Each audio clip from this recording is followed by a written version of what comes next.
Hello guys! Welcome. Collective reading tayo ngayon. So, tingnan natin kung ano yung current energy ng person mo. Para to sa mga no contact situation na nakikibalita sa kanilang mga person. So, be open-minded po. Hindi halos lahat makaresonate. Thank you nga po pala sa mga nagsusubscribe, sa mga bumabalik. Maraming salamat. Start na tayo. So, ito itatanong natin. Kung ini-stalk ka ng person mo, ano yung naiisip niya sa'yo? Okay? Halimbawa, for example, ini-stalk ka niya ngayon. Ano yung inisip niya nung ini-stalk ka niya? Okay? Ayan. Start na tayo. Kung ini-stalk ka ng person mo, ano yung naiisip niya sa'yo? Okay? Nung araw na in-stalk ka niya. Ayan. Give me the message. Kung in-stalk ka ng person mo, ano yung naiisip niya sa'yo?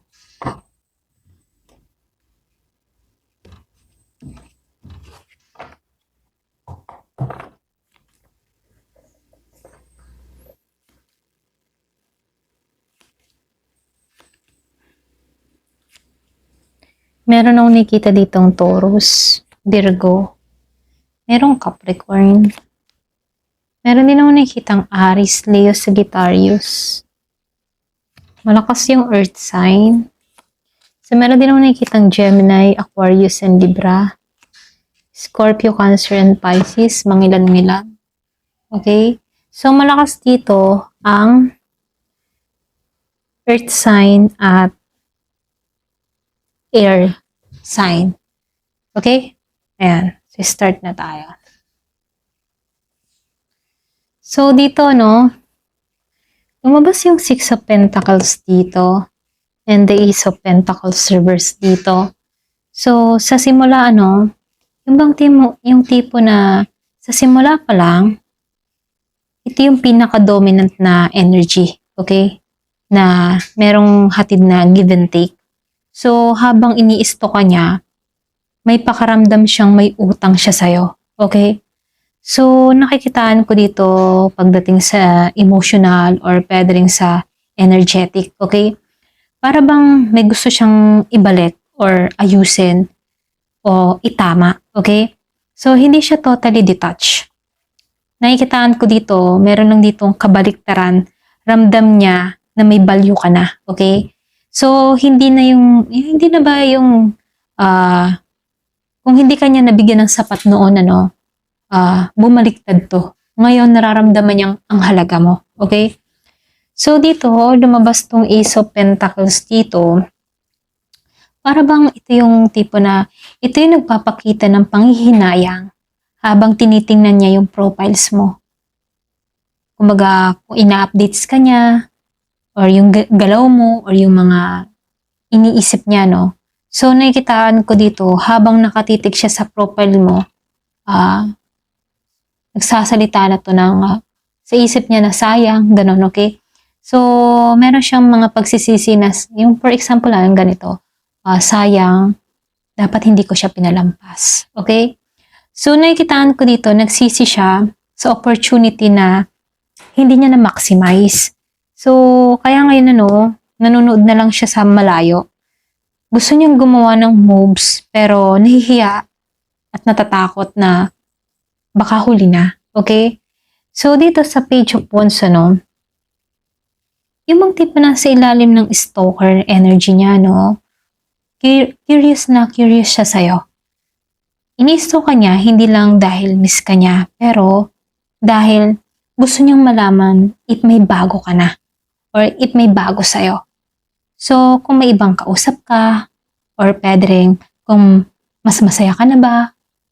So, kung may ginagawa kang bago sa life mo, mga ganun, So, nakikita ko dito, may pagka-excitement at fascination pa rin siya sa'yo.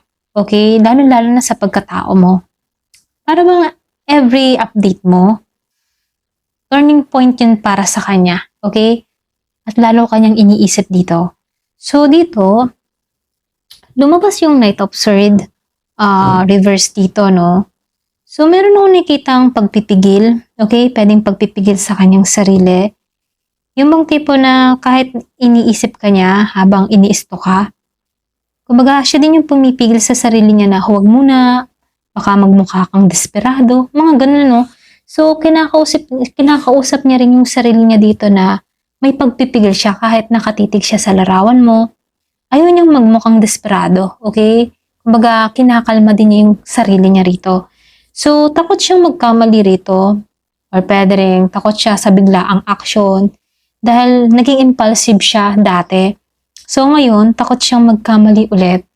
So, kaya sinusuppress niya yung kanyang urge, okay? Na mag-message o magparamdam. Pinipigilan niya yung sarili niya, okay? So, dito, nakikitaan ko dito yung King of Swords Reverse. Ito yung pinakamabigat. So, ibig sabihin, hindi stable yung isip niya. So, habang iniisto ka ng tao na to, no, conflicted siya. Iniisip niyang yung bang tipo na iniisip ng tao na to na tama pa bang i-approach ko siya, or iniisip niya na baka galit ka pa, iniisip niya na baka hindi mo na siya pahalagahan, ganon. So, nakikitaan ko dito, may pagka-mental pressure dito, no. So, pwedeng nag-aalinlangan din sa kanyang sarili. Umiikot sa kanya yun, okay? Yung pag-aalinlangan. So, alam niya yung mga pagkukulang niya, okay? Kaya may mga ganun siyang pag-aalinlangan. So, dito, nakikitaan ko rin tong Two of Wands and the Queen of Pentacles reverse dito and the World. So, dito, no, iniisto ka niya, hindi dahil sa, yung bang tipong iniisto ka niya at hindi siya makapag-decide, ganun. So, gusto niyang gumawa ng moves pero hindi niya alam kung ano yung direksyon. So, hindi niya alam kung paano magsimula sa'yo. Hindi niya alam kung matatanggap mo pa ba siya. So, stuck yung energy niya dito. Para bang naghihintay siya sa wala. Ganon. So, siya mismo yung humaharang din sa sarili niya kasi nangingibabaw yung takot sa loob-loob niya.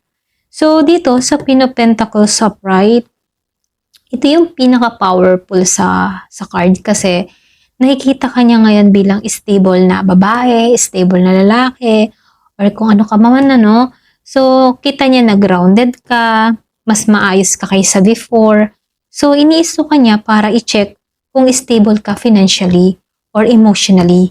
So, mas blooming ka na. Ito lang yung nakikita ko, no.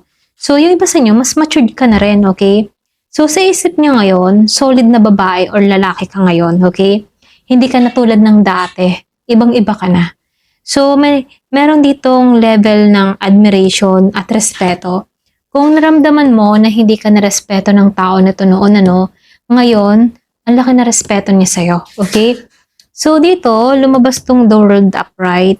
So, dito, no, habang iniisto ka niya, doon niya nare-realize, okay, na may yung bang tipo na yung growth mo, okay? Doon niya nare-realize ang growth mo, yung pagbabago mo, at yung mga natapos sa sarili mo, okay? Ay, minsan natapos sa sarili, yung tipo bang naghihilom ka, yung kung paano mo na-complete yung cycle para sa sarili mo, at paano ka naka-moving on. So, naisip niya, ang layo na ng narating mo, okay? So, at doon siya natatakot, kasi wala na siyang place sa mundo mo. Okay? Lalo-lalo na ngayon.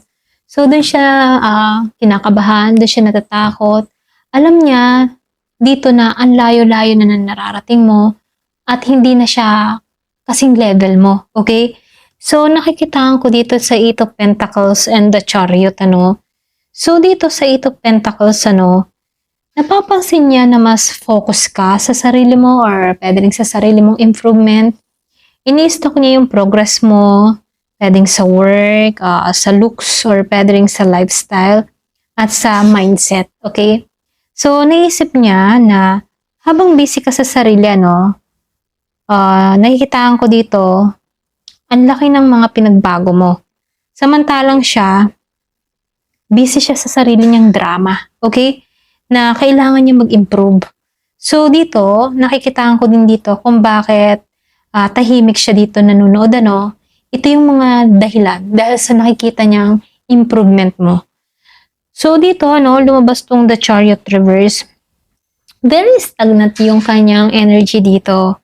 Kumbaga, habang nag-i-stalk siya, no, napapaisip siya, okay? Gusto kanyang kausapin pero hindi niya alam paano. Wala siyang direksyon, takot siyang ma-reject, okay? So, takot siyang hindi mo siya kailangan. So, nakita ko yung 10-10. Kaya nakatigil siya dito kahit baga gusto niyang gumalaw, okay? So, nakikitaan ko rin dito sa Queen of Swords upright. Yung bang tipo na ito yung tingin niya sa'yo ngayon, okay? Hindi ka na madaling lapitan, okay? Hindi dahil masama ka, no? But because wise ka na, matalino ka na. Ayaw mo ng drama. So, ayaw mo ng toxicity. Nagpuput ka ng boundaries ngayon, okay? So, kaya habang ini-stalk ka niya, no? May takot siyang maramdaman mo siya or pwede rin may takot siya na baka hindi mo siya pansinin. So, nakikitaan ko dito, ang lakas ng observation ng tao na to sa'yo, no? Pwedeng sa'yo siya nakapokus, okay? So, dito, lumabas ang Four of Cups reverse dito. Positive ito. Kasi ini-stalk ka niya dahil nagsisimula siyang ma-realize yung halaga mo. Okay? Kung dati, hindi niya napapansin, ngayon, kitang-kita niya. Ikaw, okay? So, namimiss ka niya. Naalala niya yung mga ginagawa mo noon sa kanya. Nagsisisi siya sa mga hindi niya ginawa. Okay?